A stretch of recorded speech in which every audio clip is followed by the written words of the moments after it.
Today, Ducks Executive Vice President and General Manager Bob Murray and the entire Ducks organization are excited to introduce Dallas Eakins, the 10th head coach in club history. Before we begin, we would like to welcome and recognize Ducks owners Henry and Susan Samueli, and thank you very much for everything that you've done. Also, special welcome to Dallas's wife, Ingrid, daughters Emerson and Cameron. Great to have you with us. Dallas Eakins joined the Ducks organization as head coach of the San Diego Gulls. That was during the inaugural season in 2015-16. Eakins led the Gulls to the Western Conference Finals last season, led all American Hockey League Pacific Division clubs with 4 series wins since he took over in San Diego. Had an outstanding 154 wins, 95-23 mark with the Bulls, and he's also coached the NHL's Edmonton Oilers and American Hockey League's Toronto Marlies.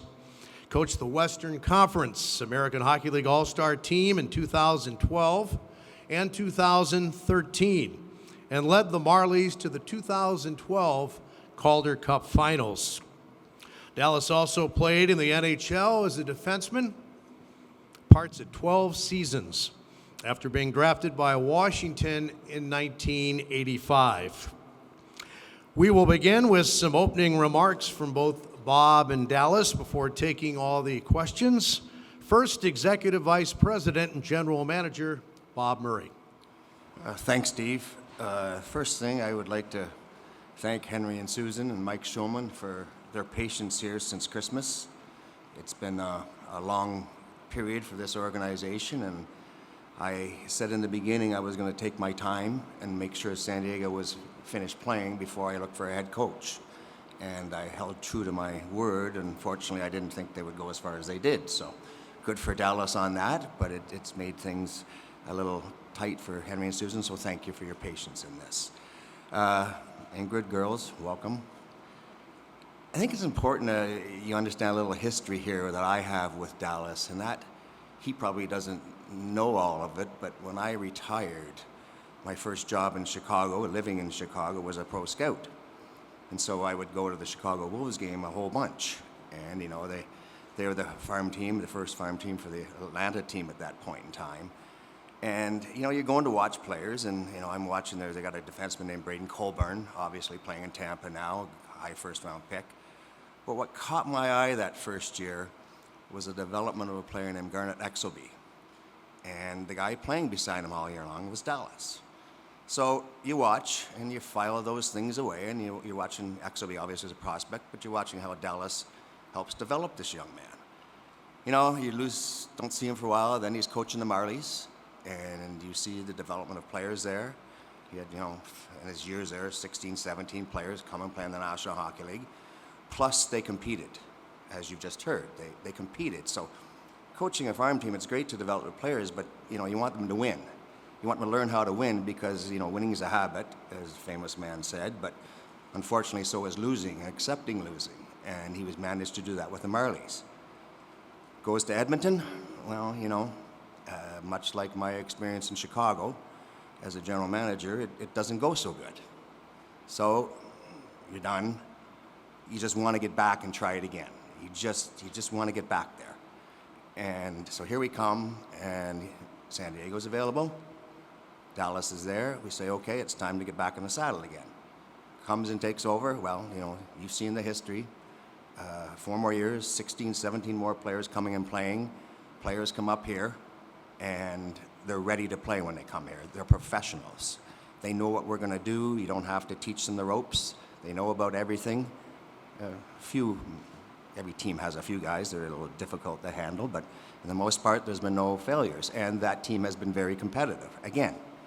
So with where this organization is heading and what we're doing as we're turning a page, this is just a natural progression from a guy who's coached most of the guys in this team, a guy who likes to win, because he knows how competitive I am. So it's, anyways, just Dallas. I know how hard you want to get back here, and you've earned it, so welcome.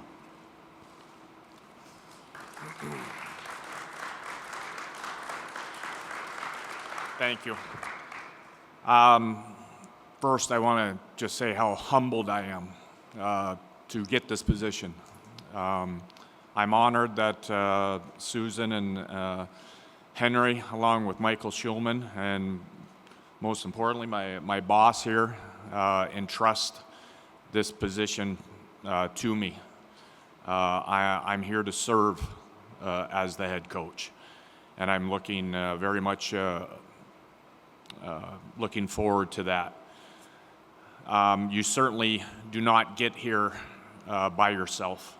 There are so many people to thank, starting in San Diego with Jillian Samueli, Bob Ferguson, Matt Savant, and Jeff Gaduti, whose commitment to excellence there is second to none.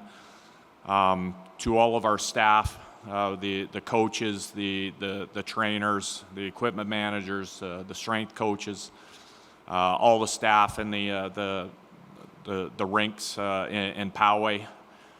Just been an absolute pleasure to work with.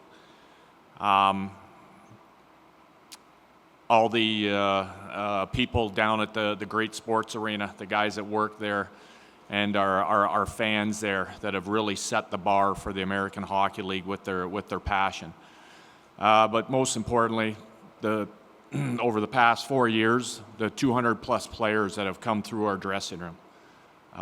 It has just been an absolute privilege to coach those young men, and they have certainly touched my life in a very positive way. Looking forward here, I just think that this is such an incredible opportunity. As the Anaheim Ducks they've had such an incredible success rate here in Orange County. And it starts with the division championships, the Stanley Cup, and also what's going on off the ice with the grassroots hockey, with the community initiatives. It's just incredible that the success on and off the ice has gone hand in hand. And that's something that myself, my family are very excited about.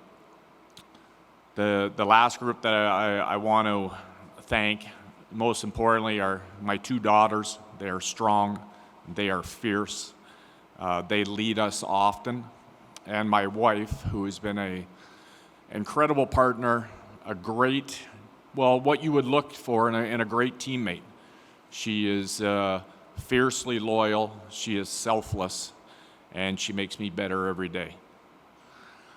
I think today is an exciting day, and the greatest thing for me personally is I don't have to start from scratch. I know who my boss is. I know how he works, and I know how competitive he is. I'm familiar with a lot of the players. I'm familiar with a lot of the staff. So we're not starting from scratch today. We are starting with experience, and that is greatly encouraging to me. Now, with that, there's a lot of hard work that's going to be done, and I look forward to embracing the work. I look forward to our staff and our players enjoying the work and the hardness that it takes to get certain things done. And I hope that we can continue the great success of this organization, both on and off the ice. And I appreciate all you guys coming here today. Thank you. Thank you, Bob. Thank you, Dallas. Now for the media, kind enough to join us today here at this great facility. We have 2 live microphones at each side of where everyone's sitting. We ask that you raise your hand if you have a question for Bob or Dallas. State your name, affiliation, and direct your question to whoever you want to direct it to. We can start right now.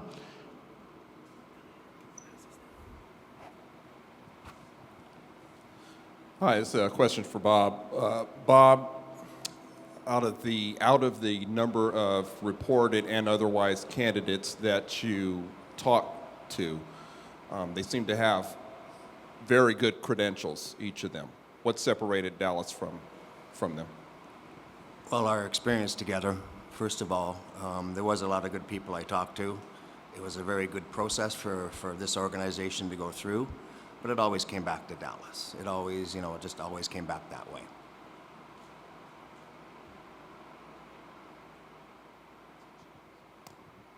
Hi, Emily Harlan with Fox Sports San Diego.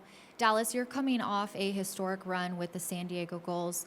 How has your time in the AHL, and specifically this last season, prepared you for this coaching position with the Anaheim Ducks?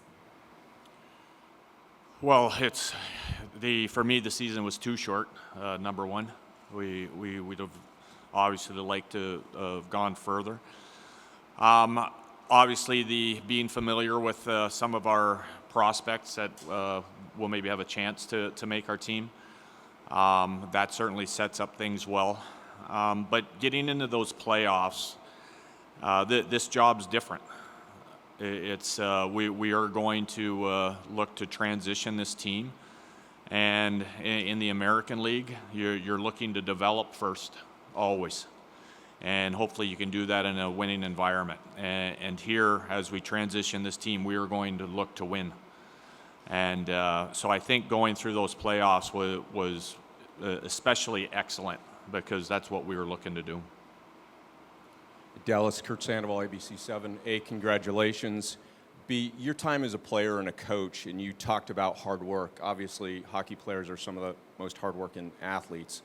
What are some of the intangibles that define you that you want to bring to this organization and to this team? Well, I think that this team will become what it's going to become from our leadership group, from our players that are going to be transitioned into the lineup. That will take on an identity of its own. I don't want this team to be mine. I want it to be ours.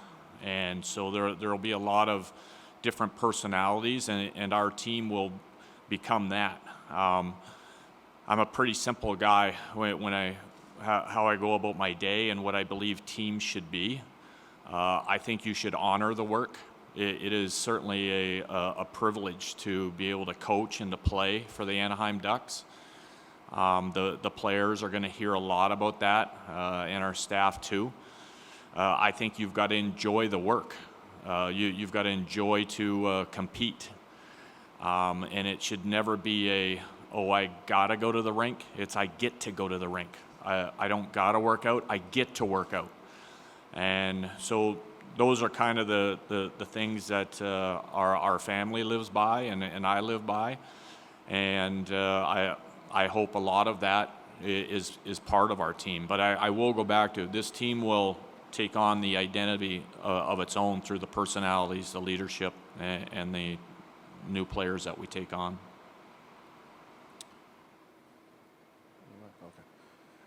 Dallas, congratulations on getting the gig here.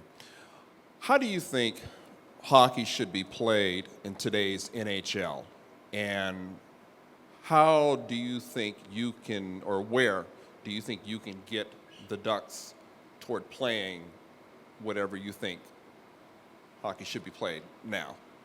Well, the first thing you hear in hockey all the time now is fast, fast, fast, play fast. And for me, it's play hard first. And that means simply being hard to play against.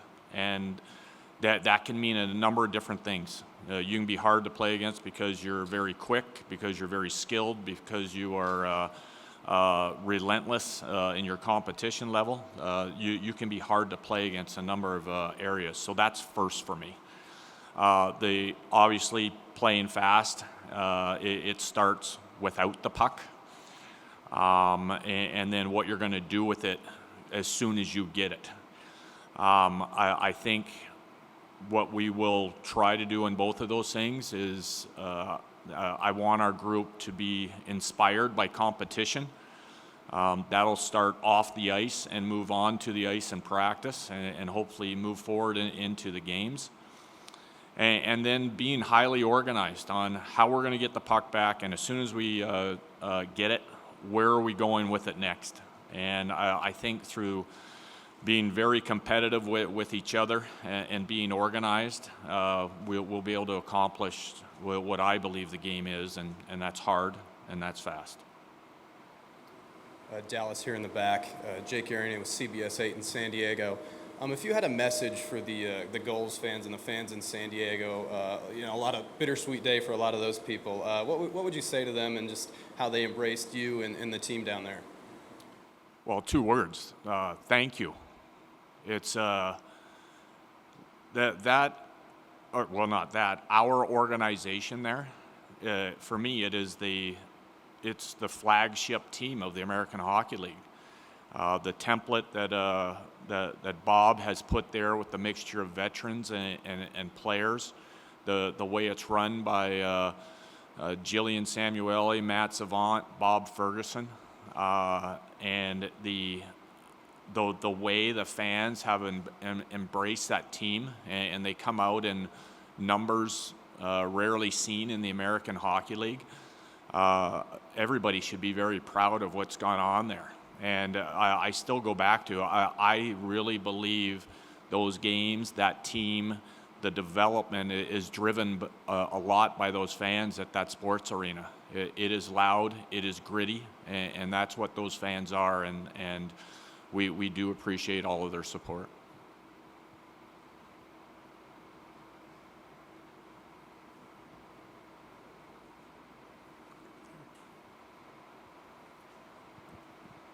Hi, Dallas. I'm Joel Bergman from the Fischler Report. How can you make use of the what you may have learned as the Edmonton coach at this point in time? It's been about 4 years now. What can you bring back from that to help you in this assignment? I love how Murph just squirmed in a seat there and gave me a look like, I'm sure you really want to answer that question again. But I do respect the question. You know what? I look back at that time. It was a challenging position and a challenging time for an organization. I think the biggest thing that it's taught me is to keep my head down and to keep working, try to get better every day. It's kind of like being in a fight. You keep your head down and you keep swinging. And that's what I've done. So personally, that's what I've learned coming out of there. And I go back to the, not starting from scratch. We were starting from scratch there. And that's why I'm so excited about here, is that I'm not starting from scratch this time around. I'm starting with experience.